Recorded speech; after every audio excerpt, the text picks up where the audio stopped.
The Sean S. Show has been around for nearly 2 years now.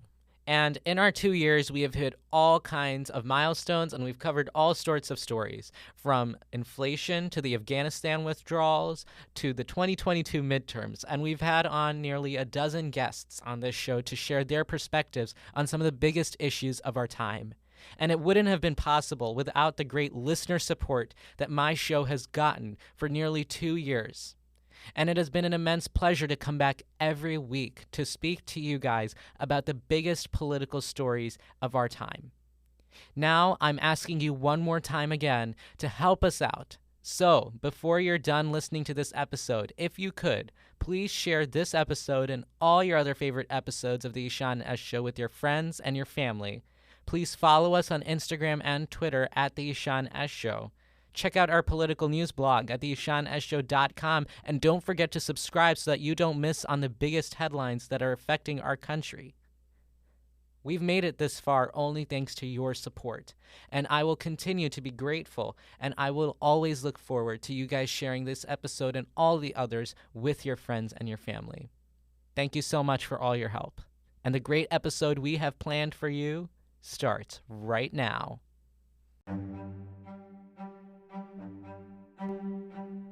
Welcome back. Expelled. The GOP-controlled Tennessee state legislature voted to expel 2 Democratic state representatives after they broke House rules during a protest against mass shootings and gun violence in the state. 75 people overruling the wishes of 78,000 people. And you're going to cut off debate? The expulsions come just a week after 6 people were killed in a school shooting in Nashville. We'll take a look at the reaction from across the country, from within the state, and what this says about our current political direction. We'll be taking a look at those stories and more today, April 7th, 2023.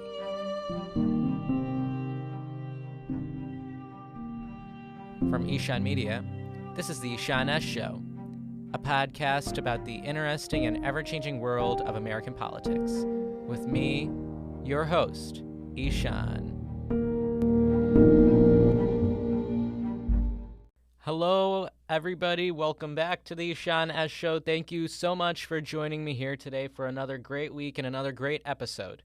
We have a lot of big stories to get to, including our top headline story about the recent expulsions from the Tennessee state legislature. So let's get right into our top stories for this week.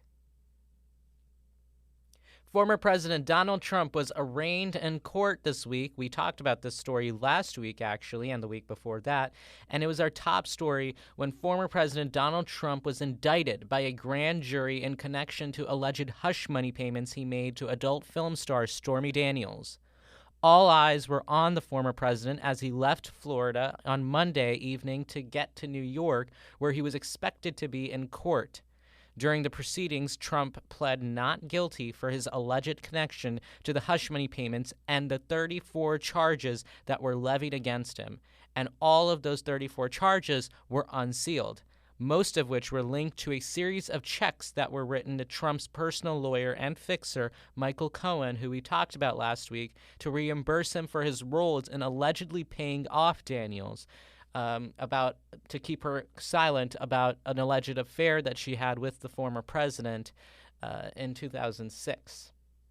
Trump flew back to his home in Florida after the proceedings and delivered a very fiery speech in which he said, quote, "I never thought anything like this could happen in America. I never thought that it could happen. The only crime that I've committed is to fearlessly defend our nation from those who seek to destroy it. It's an insult to our country." Trump's next in-person court hearing is set for December 4th, so all eyes will be on that in around 8-ish months. Political waves shifted in the great state of North Carolina after Democratic State Representative Tricia Cotham changed her party affiliation from Democrat to Republican. The move sent shockwaves throughout North Carolina politics because with Cotham's switch, it handed North Carolina Republicans a narrow but sure veto-proof majority against Democrat Governor Roy Cooper.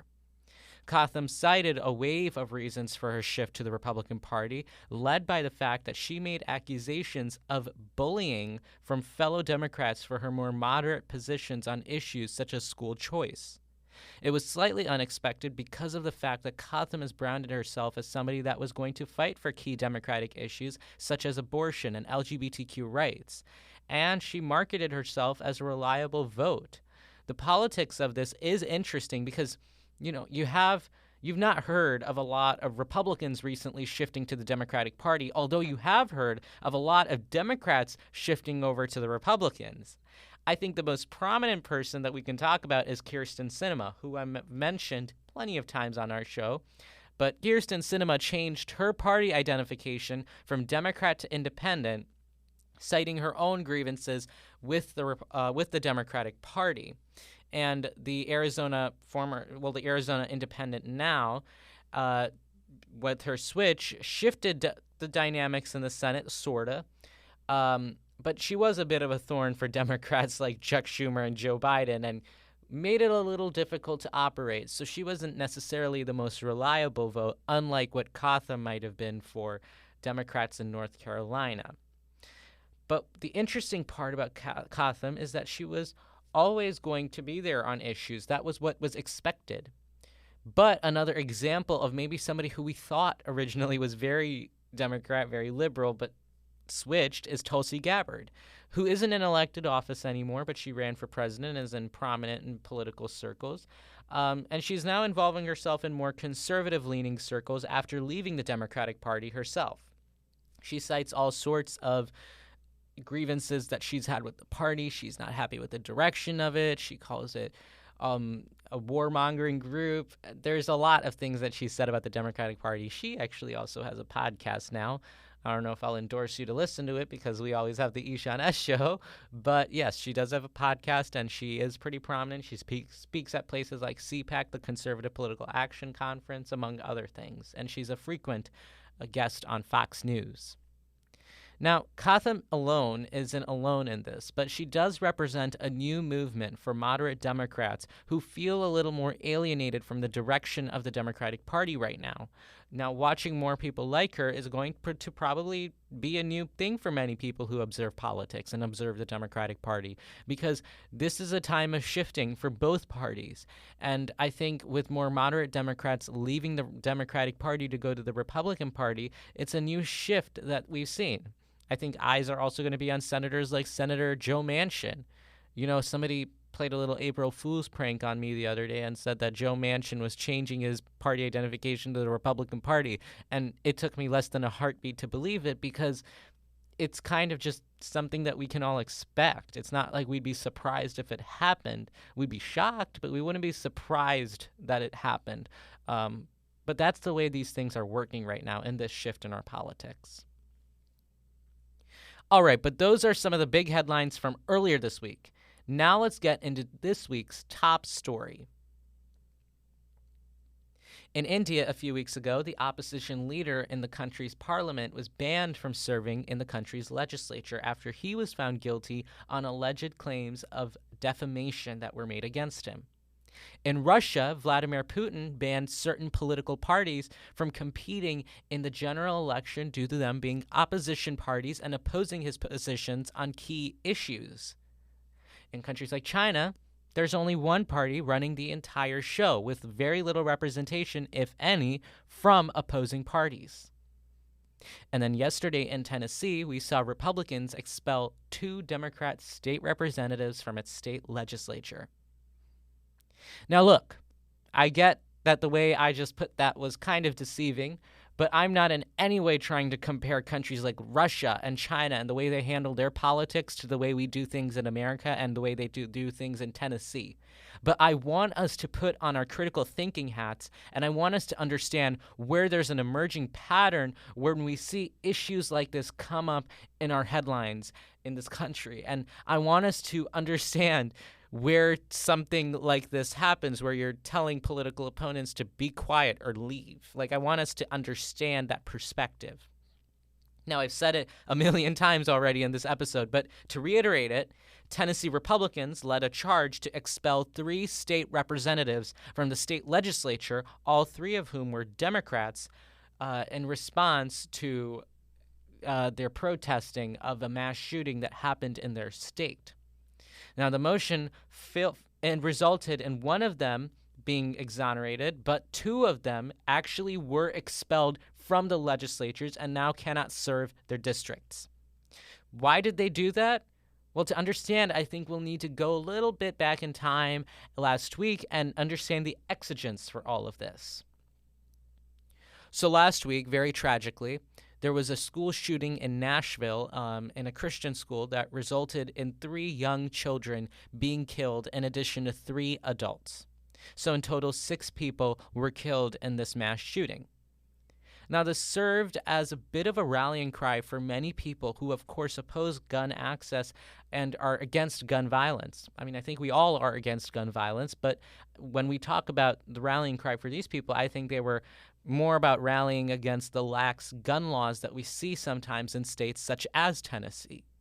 But Tennessee Republicans were also trying to use this event to criticize the fact that the shooter happened to be a transgender individual and try to make something out of it for political gain. And it wasn't just Tennessee Republicans. It was nationwide Republicans that were doing this. Now, that narrative didn't stick for very long, and it faded away. But the people that were opposing the lax gun laws in the state, they were still pretty much out there protesting and fighting against this and fighting for what they believe in, which is more strict gun laws to prevent more school shootings like this. That's how they see it. And everyone is entitled to fight and protest for what they believe in. I think that's a fact that we can accept in America. But last Thursday, there was a very big demonstration in the Tennessee State Capitol building in Nashville to oppose what was going on with the lax gun laws. And 3 state representatives, Gloria Johnson, Justin Jones, and Justin Pearson, also kind of took part in these protests from the House floor. Many people did not like this that do serve in the Tennessee State Legislature, including Speaker Cameron Sexton, who called their actions, quote, unacceptable, and claimed, including additional Republicans in the state legislature, that these 3 representatives, Johnson, Pearson, and Jones, had broken several rules of decorum and procedure on the House floor. And they immediately called for a motion of expulsion from the state legislature, and those motions were introduced on Monday. Now, bear with me for a second, because the goal of the show is not to be biased. We want to give you an unbiased perspective and analyze the news as we're given it. But something about this story just doesn't add up. You know, when decorum is what is cited as something to expel members from a state legislature. Historically speaking, the Tennessee State House has only actually expelled 2 other representatives since the Reconstruction era, which was teamed back in the Civil War. And it requires a 2/3 majority to actually go through. One person was expelled for bribery charges, and the other gentleman was charged for sexual assault against 22 people. Now, the Tennessee State Legislature has not voted to expel other people, such as people that have been under investigation from the federal government, people that have been accused of doing unspeakable acts on chairs in the state legislature. I'll let you do the research on that if you want to. But there's a list of things that kind of call for expulsion behavior that didn't happen. So the idea of charging these 3 representatives stemmed from protesting. I want you to understand the stark difference between the actual instances where this has happened and what was being proposed on Monday. And so the motion went forward, to a lot of people's surprise. Personally, I saw the notification, and I was like, they're actually doing this? And when we come back from the break, we'll take a look at what exactly happened, who got expelled, and the types of reactions we've gotten in response. So don't go anywhere. We'll be right back after this short break. All right, we're back from the break. So before we left, we were talking about the exigence, if you will, for what has happened in Tennessee. The tragic school shooting that happened there, then the following and subsequent protests, then the outcry and outrage from Republicans, of which three of their colleagues took part in these demonstrations that violated some decorum rules. Now, let's fast forward to yesterday, when the Tennessee state legislature actually then took on a motion to expel these three member representatives, Johnson, Pearson, and Jones, from the Tennessee state legislature. All of them happen to be Democrats. So the eyes of the nation were on the Tennessee state legislature yesterday when they actually took a vote. And what resulted in these motions that were filed on Monday happened to end with Jones and Pearson being expelled from their seats in the state legislature, and Representative Johnson, the third representative, was not. She barely made it through with just one vote. And actually, as a matter of fact, for Representative Johnson, 7 Republicans actually voted against the measure when her name was on the docket to expel her. There was outcry everywhere from Democrats across the country when the results officially came out. And we had, and we already had the national networks actually pivoting their cameras onto the state legislature. And many pointed to the fact that Representatives Jones and Pearson are the youngest black representatives in the legislature. And Representative Johnson is older and she's white. Representative Johnson slammed these 2 votes that removed two of her colleagues from their jobs as racist. And when she was asked why she believes she wasn't expelled, Johnson said, quote, "It's pretty clear," pointing to the racial dynamics in this vote. And she said, quote, "I'm a 60-year-old white woman, and they are 2 young black men." Now, even with this expulsion, Tennessee state law does allow for a reappointment to the state legislature for members within that district and within the county. And both Jones and Pearson have said that if they are reappointed to their seats, then they would go back. So for right now, though, while these gentlemen might go back, their districts have no representation in the state house because Tennessee Republicans decided to eject 2 of these members from their seats. Now, this garnered national reaction, and I think the biggest reaction that you could possibly get was from the President of the United States, President Joe Biden himself, who called the expulsions, quote, "shocking, undemocratic, and without precedent." Martin Luther King III, who is the grandson of MLK, called this, quote, "a resurrection of democracy." Tennessee Republicans, for their part, have not, claimed any racism or any racist thought that might have provoked something like this. And they point squarely to the fact that there was a violation of decorum or order with this issue when these representatives took part in a protest, and that no one was being targeted in particular. Now, here's how I view it. There's no good way to market something like this for Republicans.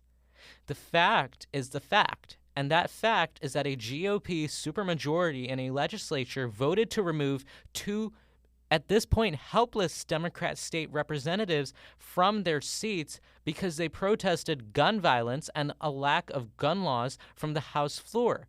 It was a decorum issue. It was an issue of order.